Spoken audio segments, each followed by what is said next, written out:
نحمدہ ونصلی ونسلم علی سید الانبیاء والمرسلین، اما بعد، بسم اللہ الرحمن الرحیم۔ معزز خواتین و حضرات، السلام علیکم ورحمۃ اللہ وبرکاتہ۔ آج فہم حدیث کورس کی 40ویں حدیث ہے، اور آج ہمارا فہم حدیث کورس بحمد اللہ تعالی بشفقت رسالت مآب صلی اللہ علیہ وسلم تکمیل کے مرحلے کو پہنچ چکا ہے۔ الحمدللہ الحمدللہ ثم الحمدللہ۔ سرکار دو عالم صلی اللہ علیہ وسلم کا فرمان عظیم ہے، من کان حالفا فلا یحلف الا باللہ۔ فرمایا گیا جو کوئی قسم اٹھائے تو اللہ کی قسم کے علاوہ کسی کی بھی قسم نہ اٹھائے۔ قسم کیا ہے؟ قسم یہ ہے کہ آپ کوئی بات کسی کے سامنے پیش کر رہے ہیں اور دوسرا فریق آپ کی اس بات کو نہیں مان رہا، تو آپ اس کے لیے قسم اٹھاتے ہیں۔ تو فرمایا گیا کہ اللہ کی قسم اٹھانے کے علاوہ آپ کسی کی قسم نہیں اٹھا سکتے۔ یعنی ہمارے ہاں اکثر آپ دیکھتے ہیں نا، ہم بچہ خاص کر کے خاتون ہو نا، تو ان کے گود میں بچہ ہوتا ہے، تو کوئی ان کے اوپر الزام لگ جائے تو وہ کہتے ہیں میں اس بچے کی قسم اٹھاتی ہوں۔ یہ غلط قسم ہے۔ کوئی نوجوان آدمی ہے، وہ اپنے چھوٹے بچے کے سر پر ہاتھ رکھ کر کہتا ہے میں اپنے اس بچے کی قسم کھاتا ہوں۔ کوئی شوہر ہے تو وہ کہتا ہے میں بیوی کی قسم کھاتا ہوں۔ کوئی بیٹا تابع دار ہے تو کہتا ہے میں ماں کی قسم کھاتا ہوں، باپ کی قسم کھاتا ہوں۔ تو کسی کی بھی قسم نہیں اٹھائی جا سکتی۔ اپنے قول کی صداقت کے لیے اگر آپ نے قسم اٹھانی ہے تو وہ قسم صرف اللہ کی قسم ہے، اور وہ الفاظ بنتے ہیں واللہ، باللہ، تاللہ۔ اگر یہ الفاظ نہ آئے تو آپ کہہ سکتے ہیں کہ میں حلفن کہتا ہوں۔ یہ جو جملہ حلفن ہے، اس جملے کے اندر یہی بات شامل ہے، پنہا ہے، کہ میں اللہ کی قسم اٹھا کر کہتا ہوں کہ میں اپنی اس بات میں سچا ہوں۔ اگرچہ یہ بھی ایک مذاق بن چکا ہے، عدالتوں کے ہاں ایک شخص مختلف مقدموں میں سارا دن جھوٹی گواہیاں دیتا رہتا ہے، اس کو گواہی بھی کہتے ہیں، جھوٹی قسمیں اٹھاتا ہے، میں حلفن کہتا ہوں، اور اس کے بعد مکر جاتا ہے۔ اور وہ گواہ آپ کو وہاں قرب و جوار میں مل رہے ہوتے ہیں، 500 سے لے کر 5000 روپے تک، اور وہیں سے وہ گواہ لیتے ہیں، اور وہ عدالتوں کو بھی پتہ ہوتا ہے، وکلاء کو بھی پتہ ہوتا ہے، ججی صاحبان کو بھی پتہ ہوتا ہے، دیگر لوگوں کو بھی پتہ ہوتا ہے، بلکہ یہ کچھ گواہ ایسے ہوتے ہیں جو کہ آگے پیچھے گھوم رہے ہوتے ہیں وکلاء کے، اور وہ جب بھی ضرورت ہوتی ہے تو وہ پیسے لے دے کے کبھی ایک کورٹ میں کبھی دوسری کورٹ میں، سارا دن ان کا یہی کام ہے۔ یہ سمجھ لیں کہ وہ اپنے لیے وبال اکٹھا کر رہے ہیں، وہ سمجھ لیے کہ اپنے لیے دوزخ کے انگارے اکٹھے کر رہے ہیں، وہ سمجھ لیں کہ اپنے لیے وہ اپنی قبر کے اندر کا جو عذاب وحشت ناک ہے، عذاب ہے، اس عذاب کو وہ اکٹھا کر رہے ہیں۔ جب آپ کہتے ہیں میں حلفن کہتا ہوں، تو سب سے پہلا جملہ یہی غلط ہے کہ میں حلفن کہتا ہوں کہ میں اس شخص کو، جس کی ولدیت یہ ہے، جس کی سکونت یہ ہے، میں اس کو جانتا ہوں، جبکہ وہ نہیں جان رہا ہوتا۔ اور آگے جو عبارت ہے وہ تو بعد کی بات ہے۔ تو قسم کے بارے میں اتنا استحصال ہمارے معاشرے میں ہو رہا ہے کہ دکاندار کے پاس چلے جائیں، یہ تو میں نے عدالت کی بات کی نا، دکاندار کے پاس چلے جائیں تو وہ بھی کہے گا اللہ کی قسم میرے بچوں کا، بس میرے بچوں کی یہ روزی ہے جی، یہ مجھے گھر میں ہی 5 روپے کما رہا ہوں، اس میں بس ایک روٹی کما رہا ہوں، آپ سے پیسے لے رہا ہوں، اللہ کی قسم اٹھا کر کہتا ہوں۔ میرے آقا علیہ الصلوۃ والسلام کا یہ فرمان ہے کہ دکاندار اگر سودا بیچتے ہوئے قسم اٹھا کر سودا بیچتا ہے تو وہ سن لے سودا تو بک جائے گا، لیکن اس کے اندر سے برکت ختم ہو جائے گی۔ آج آپ مارکیٹ میں جائیں، جس مرضی دکان پر چلے جائیں، حتیٰ کہ ریڈیو کے اوپر چلے جائیں، آپ کو لوگ قسم اٹھاتے ہوئے نظر آئیں گے، چند ٹکوں کی خاطر، مال کے بکنے کی خاطر، مال کے بیچنے کی خاطر۔ مال تو بک جاتا ہے ان کا، کئی دفعہ جعلی چیز دیتے ہیں، فیک چیز دیتے ہیں، اور اس کو وہ اصلی کر کے قسم اٹھا کر اس چیز کو اصلی کر کے بیچ رہے ہوتے ہیں. اس میں یعنی ایک تو جھوٹی قسم کھائی، پھر ملاوٹ کی، پھر بدعہدی کی، پھر دھوکہ دیا. ایک قسم کے اندر اتنے اتنے گناہ پوشیدہ ہیں، ایک قسم کے اندر. یاد رکھیے، یاد رکھیے، ہم جن چیزوں کو معمولی سمجھتے ہیں یہ معمولی نہیں ہے.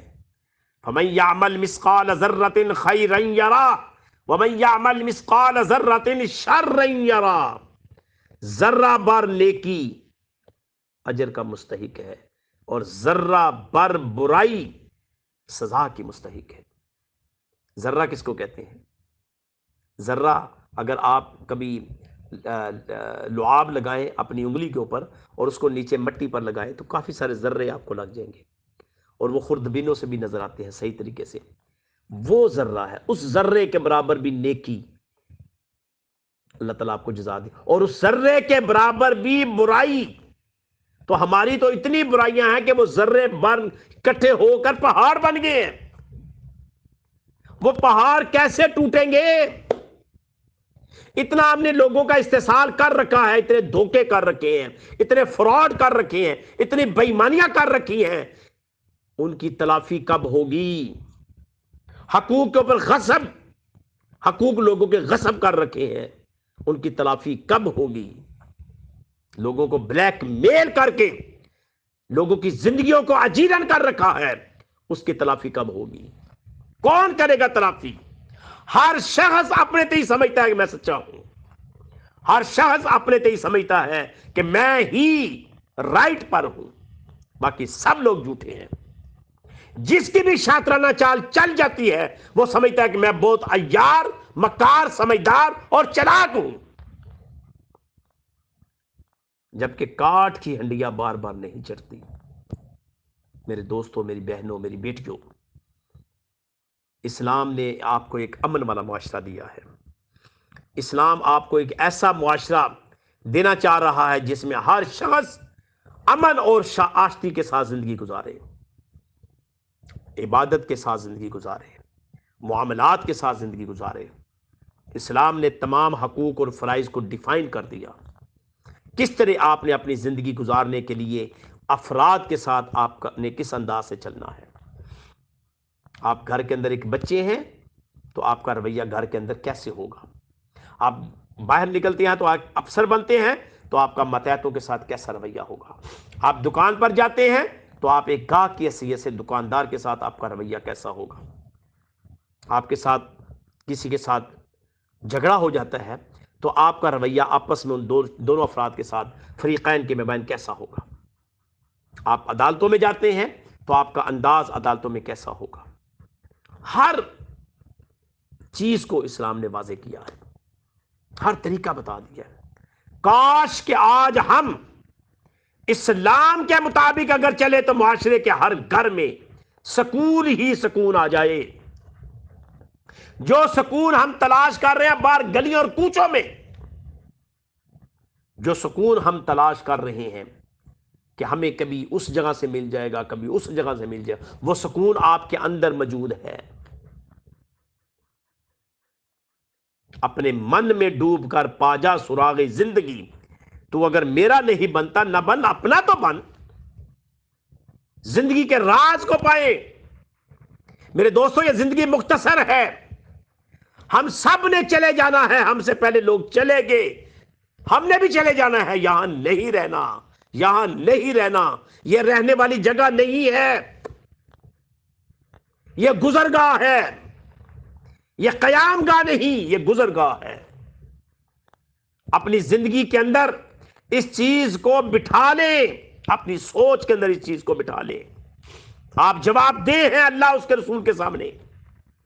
آپ جواب دے، آپ کی حیات جواب دہ ہے، آپ کی جوانی جواب دہ ہے، آپ کا مال جواب دہ ہے، آپ کے رویے جواب دہ ہیں، آپ کے انداز فکر جواب دہ ہے.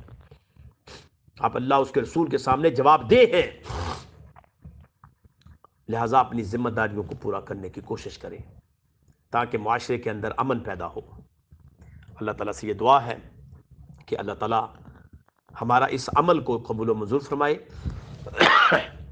یہ جو ہم نے 40 احادیث سے 40 فہم حدیث کورس کی شکل میں ہم نے کچھ ڈیلیور کیا ہے احباب کو، دوستوں کو، فیملیز کو، برادری کو، ممبران ادارہ کو، وابستگان ادارہ کو، مریدین ادارہ کو، عقیدت مند ادارہ کو کچھ ڈیلیور کرنے کی کوشش کی ہے۔ اللہ تعالیٰ اس ڈیلیوری کو قبول فرمائے۔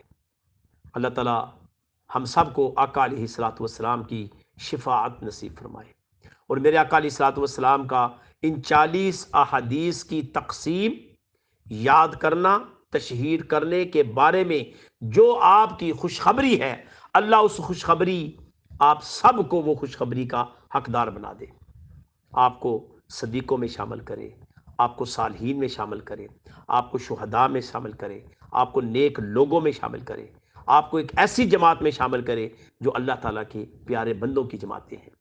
ہماری بہنوں کو، ہماری بیٹیوں کو، ہماری ماؤں کو، ہمارے بچوں کو، ہماری بچیوں کو، ہمارے بڑوں کو، ہمارے چھوٹوں کو، سب کو اللہ تعالیٰ اس کا کریڈٹ عطا فرمائے۔ اور آپ لوگ بڑے تحمل اور بڑی بردباری سے آپ نے ہمیں برداشت کیا، ہمیں سنا، آرگومنٹ کیے، اور ہماری بار بار کی جو ایکسرسائز تھی اس کے ساتھ ساتھ آپ چلتے رہے۔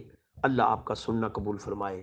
جو وقت آپ نے اس میں خرچ کیا، اللہ اس وقت کا اجر قیامت کے دن آپ کو عطا فرمائے، اور اتنا عطا فرمائے، اتنا عطا فرمائے کہ پھر آپ سوچے کاش اللہ ہمیں دنیا میں دوبارہ بھیجے، اور پھر ہم یہ وقت زیادہ اللہ اس کے رسول کی راہ میں خرچ کریں۔ اللہ تعالیٰ سے یہ دعا ہے کہ اللہ پاک سمجھنے کی توفیق عطا فرمائے، آمین۔ وآخر دعوانا ان الحمد للہ رب العالمین، صلی اللہ علی حبیبہ محمد وآلہ وسلم۔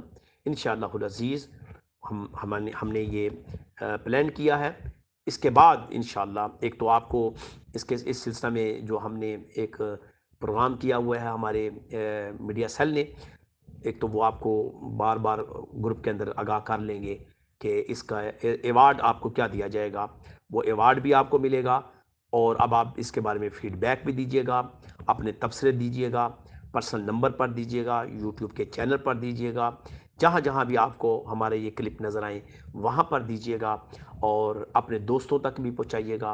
اور اس کے علاوہ ہم نیکسٹ انشاءاللہ 40 قرآن کی آیات فہم قرآن کے نام سے بھی سلسلہ ان قریب شروع کرنے والے ہیں، اور دعا کیجیے گا کہ اللہ تعالیٰ اس سلسلے کو بھی قائم دائم فرمائے، آمین۔ وآخر دعوانا ان الحمد للہ رب العالمین۔ السلام علیکم ورحمۃ اللہ وبرکاتہ۔